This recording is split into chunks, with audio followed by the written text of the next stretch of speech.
So tell us a bit about how Poker SA began. Poker SA, Ray, that is the owner of Maylands Hotel. We're good mates. We've played a lot of poker together. He said to me one afternoon, he said, "Well, Al," he said, poker within Australia or within Adelaide, do you reckon we get treated fairly? Do we get, money for our buck sort of thing?" And I said, "Well, what do you mean?" And he said, "Well, within poker, we pay our money, we get our seat and our chair allocation, and we get nothing else. Do you think it could be done better?" I said, "Yeah, of course. Poker players are the ones that are, in the back room somewhere, all the poker rooms, your food and beverage and your restaurants and your poker machines and all that, and the other gambling facilities, they get everything. Poker players come in, sit down, that's it." He goes, "Well, you reckon we could do something better?" I said, "Well, yeah, let's talk about it." So that's where it all started from. The discussion came about of, what would we do? All right, well, what would we do better than everyone else? Well, we'd look at, say, we'd come up with the word of the food and beverage package. Right? So on our, we decided, we wrote a few things down. We decided we need comfortable chairs. One thing poker players want are comfortable chairs. They're going to be sitting on them for hours. So that was the first thing off, was comfortable chairs. Right? Good tables. Right? That's what we'd have to have, good tables. Right? Wherever we looked, we talked to other poker players. We asked them, what do they want? Right? Everyone kept coming back. Comfortable chairs, good tables, good service. Right? What about food? Would you like food? Everyone said, of course you want food. So we looked at introducing breaks, whether it be, say, on our Wednesday and our Monday nights. We have a $160 game on a Monday night. We have a $95 game on a Wednesday night. We introduced food platters. So at the break, the players go out, they have a good old feed.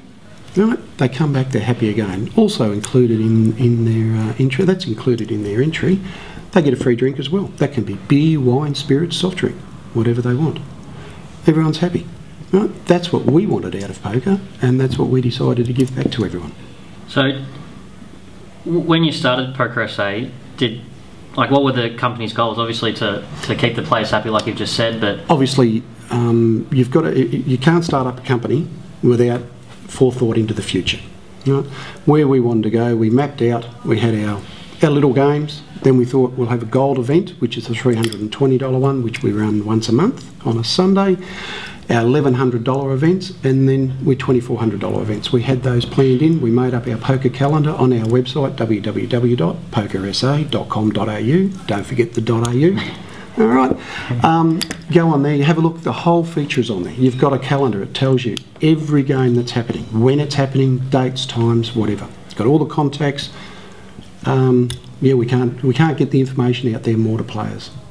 And do you remember that first event that you ran? And we do. Ray and I were only talking about it yesterday when we were having a look at the venue and the players out there. We had 14 players at our first event. A bit disappointing, we thought. Within 3 weeks, we're 30, 40 players, 50, 60, 70 players. So it just grew. The word of mouth got around so quickly. Okay, we certainly did get it out there on social media, but yes, it's just grown all the time. And you've obviously would have received feedback in that time. What do you think it is about Poker SA and the Maylands Hotel that the players love, and what sort of feedback have you got there? I think the atmosphere. Everyone talks about our food and beverage package, second to none as far as they're concerned. We overfeed them, we look after them. The service from the staff of the waitresses of the Mainland Hotel, fantastic. Everyone talks about it. Our dealers, they're courteous at all times. They look after the players. Also, I think what we offer them. Right? I don't think I've seen a player leave here that isn't laughing and smiling, even after a beat. That's all you can ask for. If you can leave a venue with a smile on your face and say, I'll be back next week, that's all you want. So, from the very start, you planned on running the $2,400 event? That was planned in right from the beginning. You've got to have a goal to aim to. And now we're here at the first Diamond $2,400 event, and are you happy with the turnout? Fantastic. We've got 57 players. We've got the likes of Joe and Tony Hachem, fantastic. You got Gary, Leo, Henry, Yeah. You know, you've got people from all over, and when you start getting an international player come over and sit down like Henry, that's fantastic. Joe Hachem coming to our event, fantastic, and Joe has loved it. He's talked it up fantastically. I haven't heard one bad comment out there, and if there is, we fix it. We invite our players to let us know if they're not happy about something. Right? We'll fix that. Right? Or we'll implement ideas, and if we don't, we tell them why we're not going to. We want feedback from the players. This here, the players will make or break us. Right? So the players are our first and foremost to looking after. Do you plan on running the Diamond event? Is this a yearly or more? No. It's already planned in again. It's on the calendar once again. Just go to the website and you'll see it on there. You've got me a little bit there. I think it's September or October. So you're just going to run these a couple times a year or every now and then? And No, we'll plan them in next year's calendar. We hope to have a 5,000 high rollers one. We've just got to slot it in, but we'll get to the end of this year and then we'll look at next year's calendar. But they're all slotted in there at the moment. The 2,400, I think it's September, October. So an interesting thing for us was the RFID table and the live streaming that you guys are doing, Yep. and no other rooms are, you know, kind of taking that initiative to do media things like that. What's that all that about? Once again, that was Ray's idea. We sat down, we discussed everything, goes through it, and I sort of went, wow, we're throwing a bit of money at this, mate.